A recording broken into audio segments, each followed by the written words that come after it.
Okay, so I explained the rest of Wizard of Oz, but mm, uh, it was almost over. Like, we'll re-explain anyway. The only thing you need to know is after we kill them all, there's phase two, the crone appears. Everyone needs to spread out, but it's a small room, so ideally it's like by pairs, you stand on top of each other so that you don't at least chain to three people. Because there's a chain lightnings that deals damage increasingly, and cyclones drop a spawn and go through the room. But actually, I think they have a fixed path, so week after week you'll get better at dodging them. And Strawman, so like Raw can be chain feared and should be chain feared until the other two are dead, and then we kill him. But other than that, like he should be chain feared at all time. Strawman, he gets disoriented, has a very, very high chance of being disoriented for a few seconds every time he takes fire damage. So we have one or two fire DPS. Just spam short cast fire damage spells on him so that he gets perma CC'd. Like, keep in mind, he will indeed have top aggro on one of the caster DPS, but he should be perma CC'd. If he's not CC'd, he will definitely kill you. But that's why we have like Scorch spam and like Magma Totem or like stuff like that. And last but not least, the Tin Head. He does a lot of damage, so he should be tanked, but he gets rusty every time and gets increasingly slower, and so he gets kited at some point, and he just doesn't do damage anymore. So yeah, that's it. Now let's go after the opera.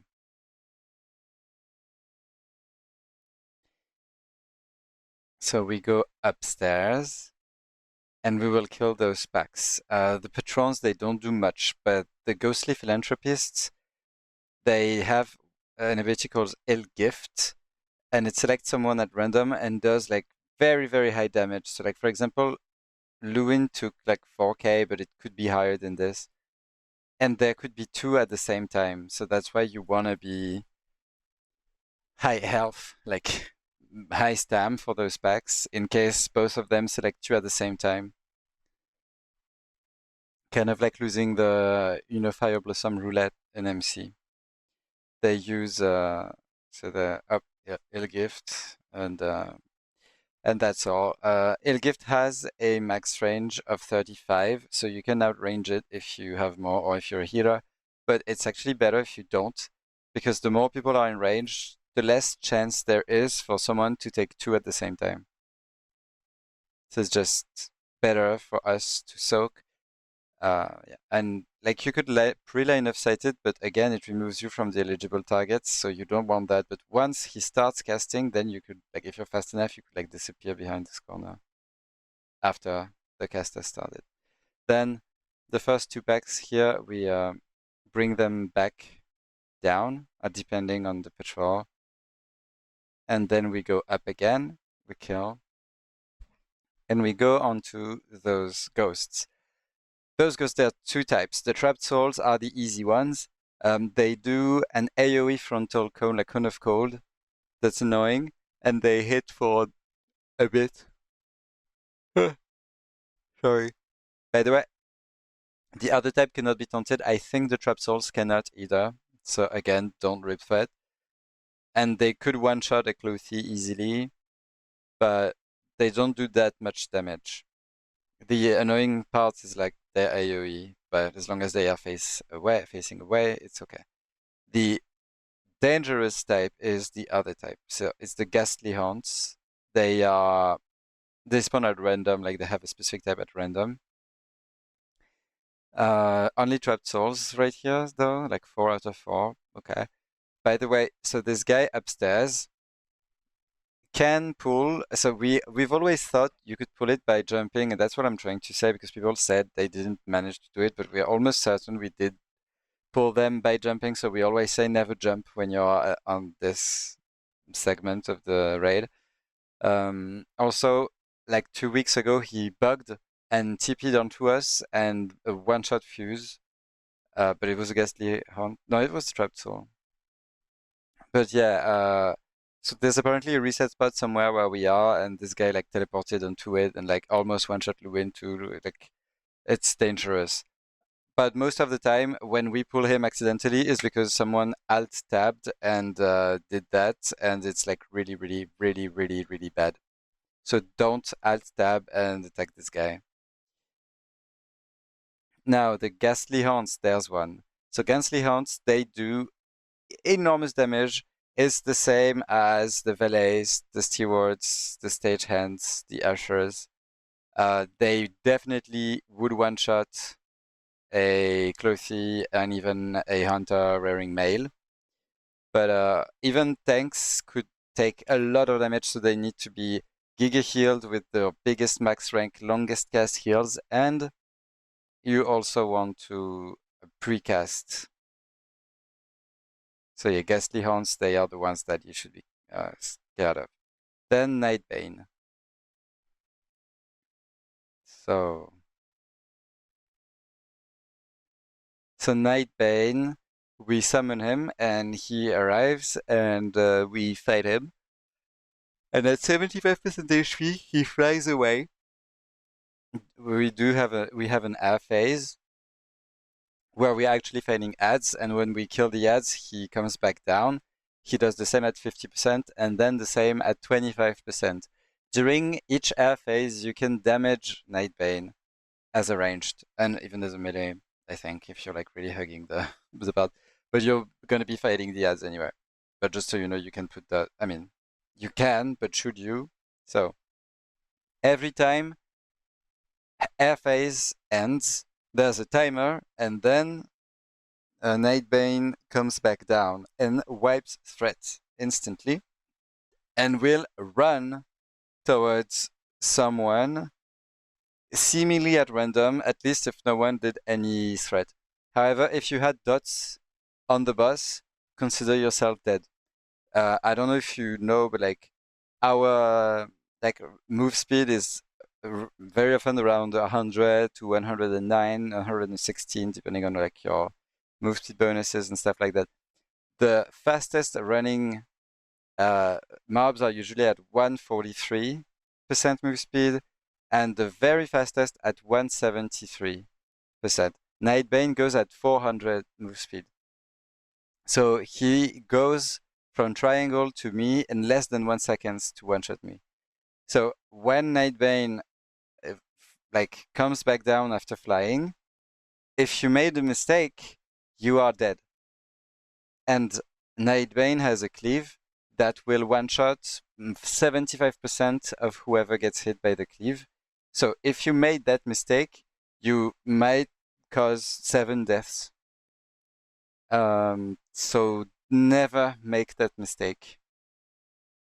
We like having hunters so that they can misdirect on every transition. Whenever there's a threat wipe, we have misdirects to give threat onto the tank immediately.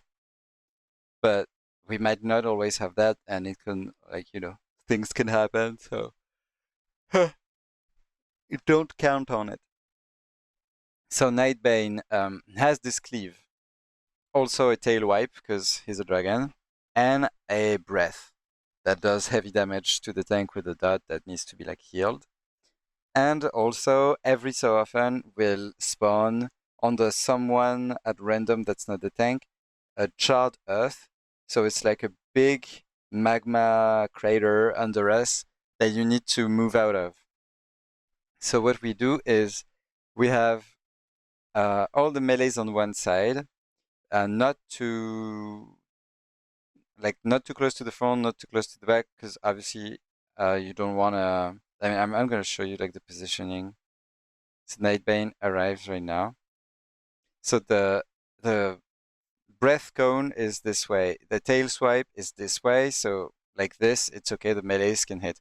However, they'd rather be positioned too much around the tail than the front because you'd rather be tail whipped than one shot by the cleave, which is what it's gonna do. And also after I think 30 seconds or something, or 45 seconds, before before flying again. If he has not reached one of the thresholds for air phase, he unlocks fear, a global fear onto everyone, and that can make you go in melee range, or like at least in range of the cleave. And if you get feared into the cleave, you can consider yourself dead. You can also get feared, like if you're in range of the cleave, you're in range of the breath as well. So like a bad fear and you're dead. So Petri out of this fear if you have to. We like having Trauma Totem here if we have a shaman, and or Fear Ward on the tank as well. We want to be max ranging at all time Nightbane. And for Charred Earth, so melees are right here stacking, and the range should be all hugging the left wall. And sometimes we position on the mirror side, so we are hugging the right wall. And whenever there is I'm doing something special there. Whenever there is a charred earth, we move accordingly. So that's why you need to be like really hugging the left or the right wall, depending on what you should do. So right now, charred earth is spawning. So we all strafe and we go to the right side. And so that we make sure there's always space on the other side, you want to be always hugging which wall you're next to. However, for this wall, make sure you're not standing on top of this ledge. Otherwise, you can cause a reset, and the boss could TP to you and kill you, or the ads could TP to you. So don't stand on top of the ledge. And if so, charred earth would disappear at some point, but there could be a second one right here. In which case, we go to third position, which is basically this totem, and so it's a kind of a triangle. Like one of these three spots is always free. So now air phase. We are all stacking on someone. Here I said stack on diamond, and so Nightbane is here. Is gonna rain bones onto us, and when the bones start being cast, then we can all move away because this is where the ads will spawn, and they will like creep slowly towards us, and we need to kill them. Nightbane, you cannot be too far away from Nightbane. If there's people at more than like 50 yards or 60 or maybe 45 yards from Nightbane, he has this anti-kite mechanic that kind of like in Extremas and like some other mobs, like basically everyone dies. Like you get bombarded with like an infinite rain of fire that kills you. So you cannot like run away like this. You need to like run away this way. And if we were there, we would run away this other way. So that's why we are switching sides every time. So right here, when the Rain of Bones is cast, I will say move, now move. And the skeletons are starting to spawn. The the, um, the tanks will grab aggro from those mobs. We AoE them down. And Nightbane will be like attacking people. He gets aggro from healing aggro. And, yeah, and right here, so you can attack Nightbane during that, but make sure you have no dots, because you're dead otherwise. And then Nightbane will choose a position selected at random, like in a set of possible, like, I don't even think it's random. I think there's like an order now. It used to be random. And so that's what always happens. So we want to like always be max ranging because he will start running at people every time. And while the MD is in the air and while the tank is trying to get threat. And then we resume. So everyone starts hugging their wall.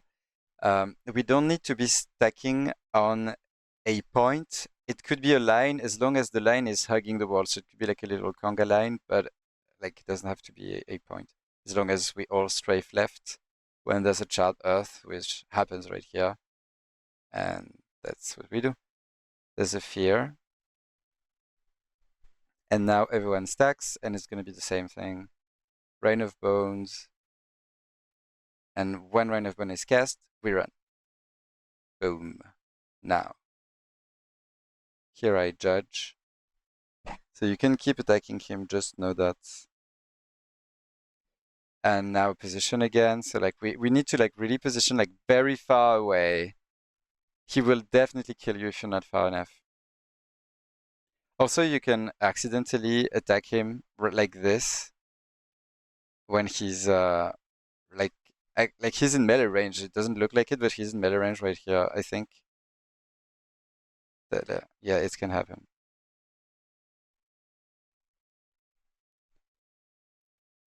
And then it's the same again, and then again, and then again. It's a very, very mana intensive fight. It's long.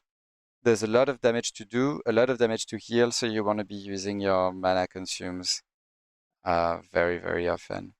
I'm just gonna show you. Oh, it's not this one. Karazhan.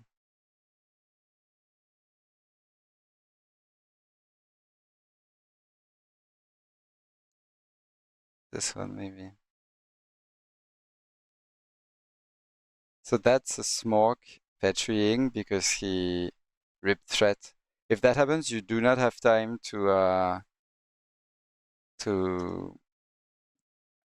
Soul Shatter, by the way. You need to petri because the Soul Shatter can resist, and you have one GCD to live. Do not use the one that can resist. Although if you have me in your group, I'm so fast that I'm gonna bub Smoke before he petries. So he actually wasted his petri, but watch how fast Nightbane runs.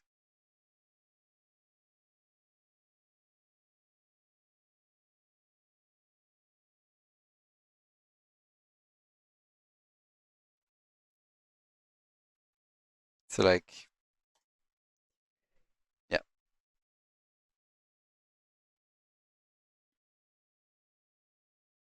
And that's it for Nightbane.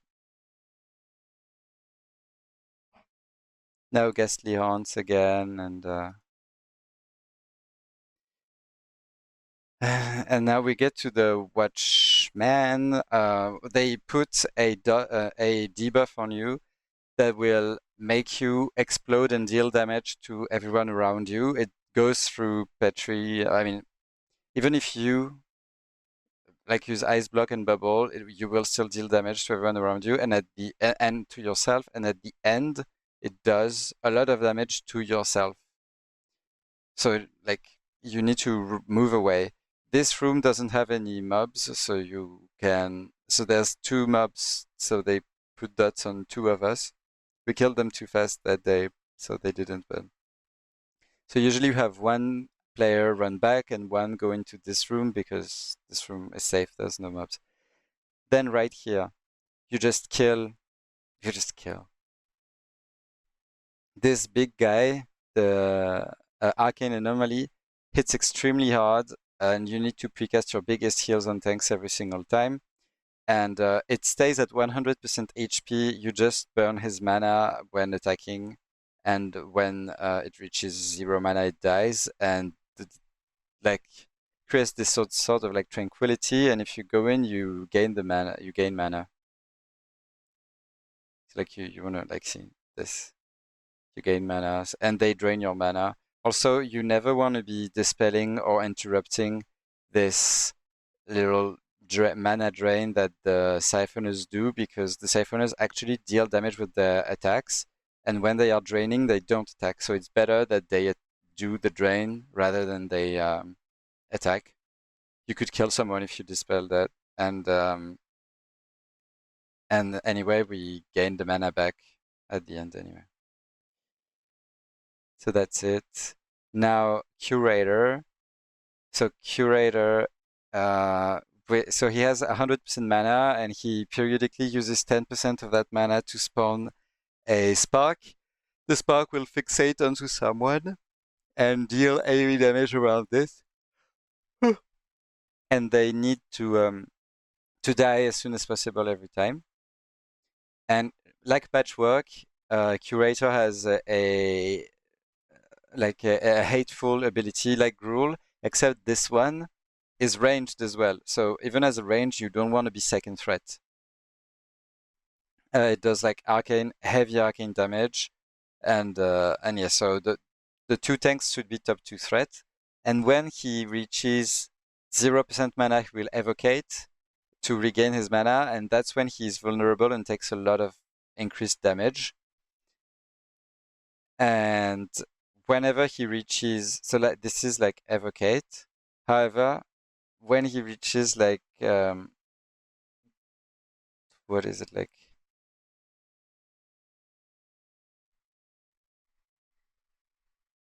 I don't even remember the actual percentage. I think it's at 20% he enrages. And so if he is in Evocate while he enrages, he will stop Evocate and resume attacking with a lot more damage. So he needs to be like destroyed then. That's when we lost, I think. I think we lost at the end. I don't even remember. Like it's not that difficult of a fight. But the damage that he does at the very end is like bad, bad.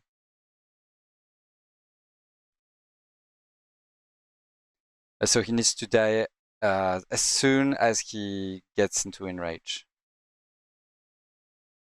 Now, these other types, so arcane protectors, they do some reflect damage. They alternate between reflecting magic damage and physical damage, so sometimes you will get damage reflected, sometimes not.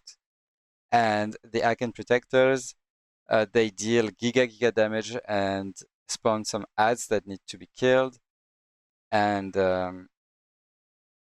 they also will use a Fist of Stone at some point, which is a cast after which they get super slow, but they have enough damage to kill tanks, so that's when they become kiteable. And should be kited, so now Protector again. And now those packs, so Mana Feeders, they can only take damage from physical damage, so you won't do anything. You'll be like attacking with the...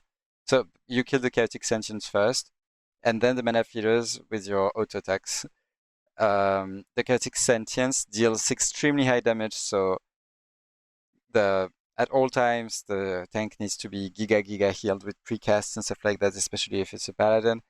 And the Mana Feeders, they drop threat every like 1 to 5 seconds, so you will have them attack you sometimes, and it's like super hectic. They're attacking everyone non-stop, changing, switching. They cannot be, I mean, they can be taunted until they drop threat again. So like, it's super annoying, but that's what we need to do.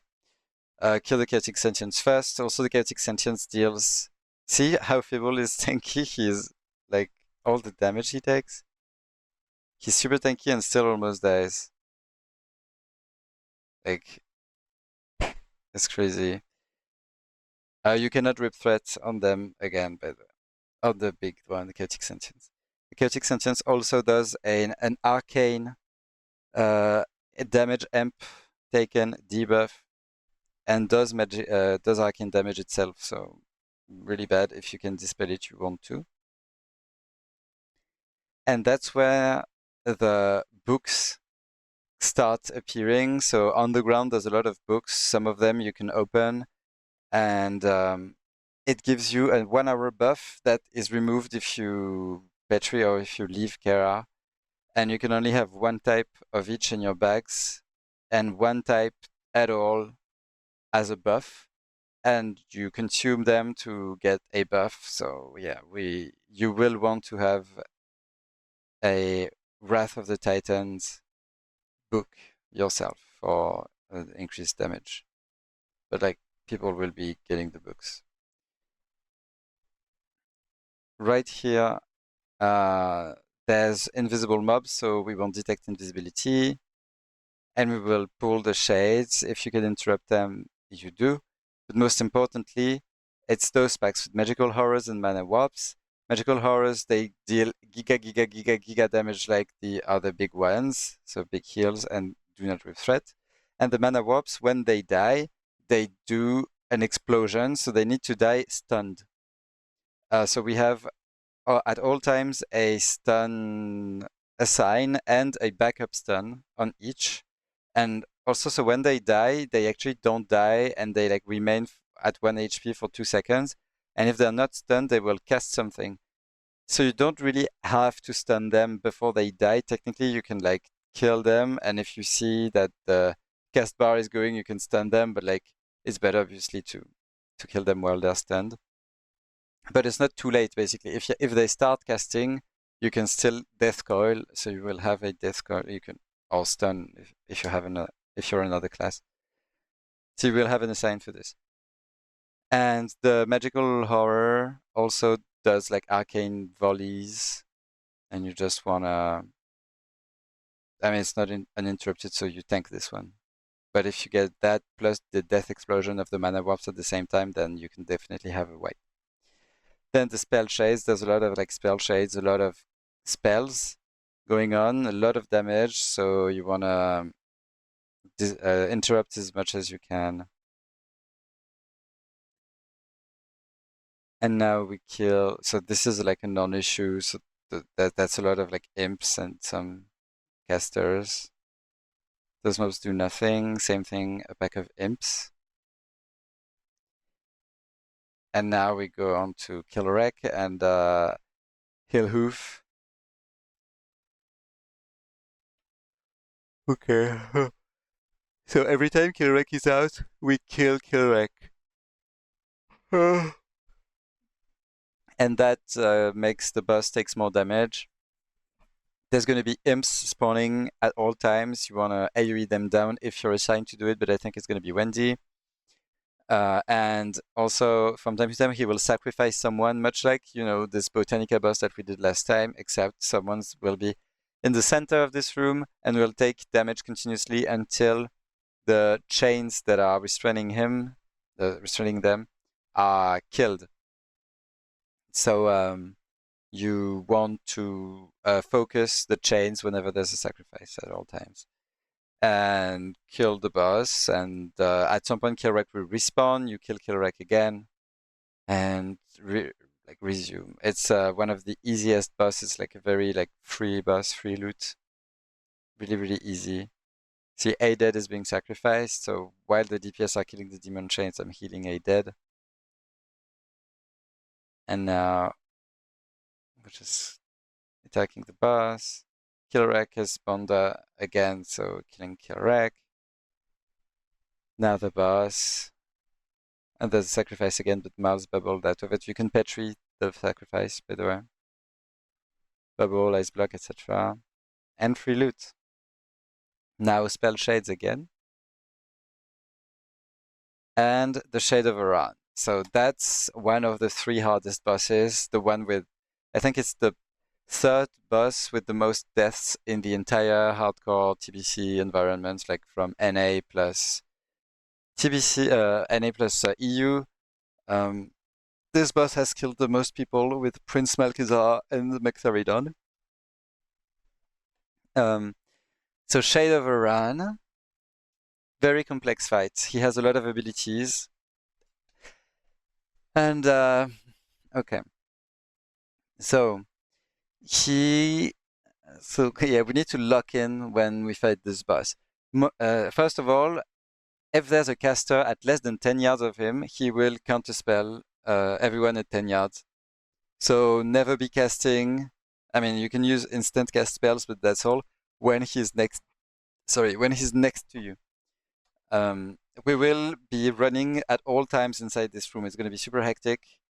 But make sure you always keep an eye on him so that you do not get silenced. It lasts for a long time.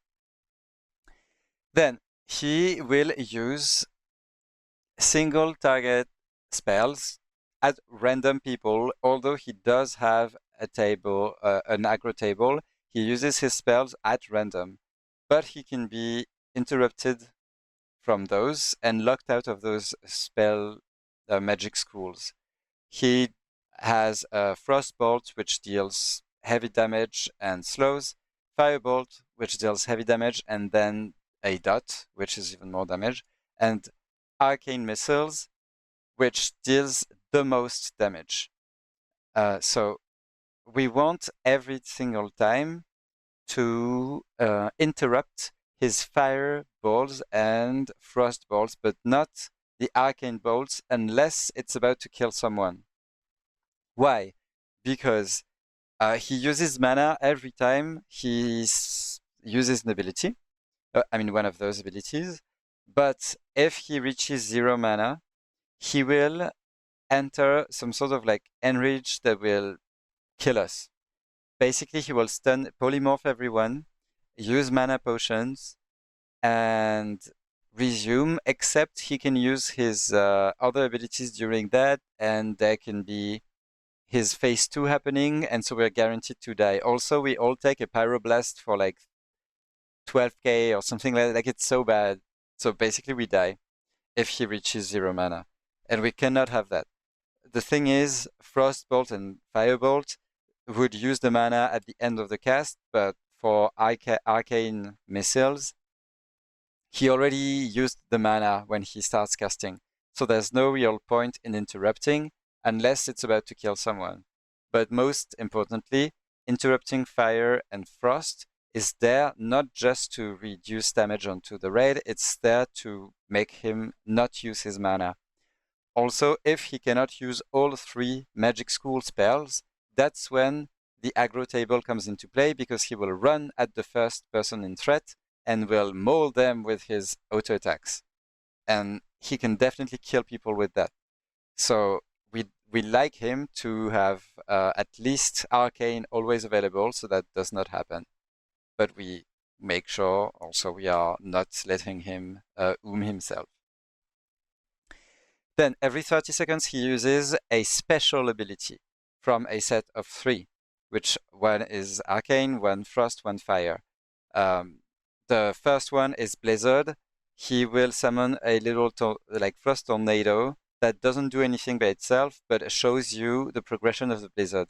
Basically, there's going to be some sort of like immense blizzard rotating in the room, and it's like long. It's not one circle, it's like a conga line of circles that basically will cover half of the room.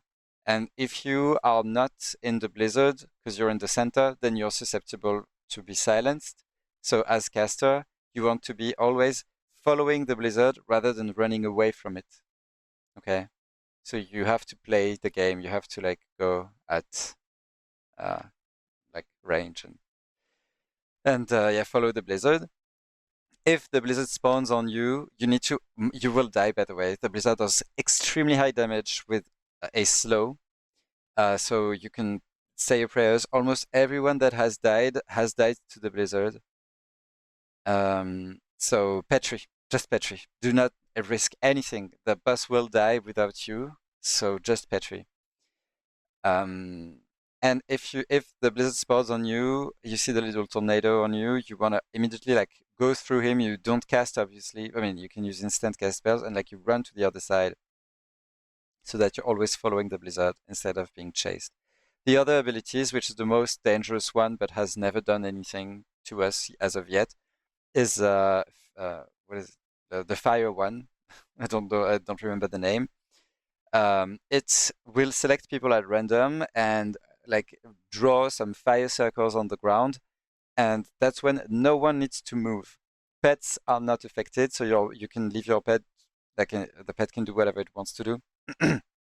But the so if anyone inside the circles run out of them, or anyone outside run into them, everyone takes ultra heavy damage of fire damage, and basically we wipe. Everyone dies. So whenever there's this fire ability happen, we say, don't move, no one moves, no one moves. For 30 full seconds, no one moves. So obviously you never want to be next to him, because otherwise you're like stuck in silence range, so that means you can't do much. So you'd be like wanding and dotting. Yeah. Um, So no one moves, and even when the boss is dead, the circles are still there, and we could still die. So if the boss dies when there's like those circles on the floor, you wanna wait. And the third special ability is Arcane Explosion. He will teleport into the very middle of the very center of the room, like like grab all of us to him, slow us, and start casting a 10-second long arcane explosion that will one-shot like anyone. It has killed some people. So what you need to do is run back to the very edge of the room. You want to be inside those cubbies. So like as you can see, there's like some sort of pillars. You will die if you're against the pillars. You want to be like really hugging the very like far side of the cubbies. Oh, by the way, so this is the blizzard, as you can see. And when he spawns the blizzard, you see this little tornado. That's the indicator of like the blizzard. So you see me immediately run to the start of the blizzard, and then I'm going to be following the blizzard instead of being like chased by the blizzard. Also, I'm making sure because Iran is moving, and I don't want to be too close to Iran. Oh, also, he will use chains of ice on people sometimes that should be dispelled. And now he's going to use Arcane Explosion. So the slow can be dispelled too, especially by Priest with Mass Dispel. And you wait there. And Arcane Explosion will one-shot people. And then he likes to run to people to smack them a bit before casting again after Arcane Explosion, by the way. So if it's on you, you might want to Petri him, even if he's not silenced. And so Flame Wreath, yeah, Flame Wreath. Here we say, no one move, no one move, no one move. And no one can move. It's very, very important. Now, phase two. Upon reaching 40%, he will conjure 4 elementals at like the 4 corners of the room. They should be feared and banished. We'll have two of you warlocks, so one will fear one will banish one, and the other does the other two. They can also like be killed, but we like to CC them. We could also like CC some, kill them. Like we will say that before we pull with the comp we have. But that's when we lost. We killed the elementals that cannot be CC'd and burn the boss. This is a very hectic phase. Almost everyone that hasn't died to Blizzard or to Arcane Explosion dies from this. Because he will keep doing stuff. And so Lewin, for example, almost died because he loves to use Arcane Explosion when there's conjured elementals. And that makes it so that sometimes you are like trapped inside the Scabby with no one to heal you, no one to protect you. There's this elemental does ultra high damage, and they can also hit you from across the room. So from this Scabby, I could be like hit by the other one on the opposite side as well. So it's bad. Like yeah, it's very very dangerous. You need to be super responsible for your own HP. If Lewin had Petrit there, it like really was okay. Like CC the mob if you are in the same cubby. Like just try to survive at all times. Like they deal very very high damage. And yep, and that's it. Now it's more spell shades, but there's also going to be a sorcerer's shades, which is like an improved version. Does the same spells but in AoE and cannot be interrupted. And we do that, and now that's going to be the same. Some mobs that basically the only thing you need to know is don't trip and don't stand in front of them, they cleave. And they have like the same version, which is the sorcerer version, which I won't explain much because we don't have time right now. But they do AoE bolt volleys. We kill them. We need to leave one alive for some shenanigans about Nether Spite. But yeah. We need to log in for the raid. For chess, it's super easy. I won't even explain. It's possible to do it as 3 players, so you could have fun, or you could watch us. And for Malkezar and Netherspite, we don't have time right now, but I'll explain during the raid, okay?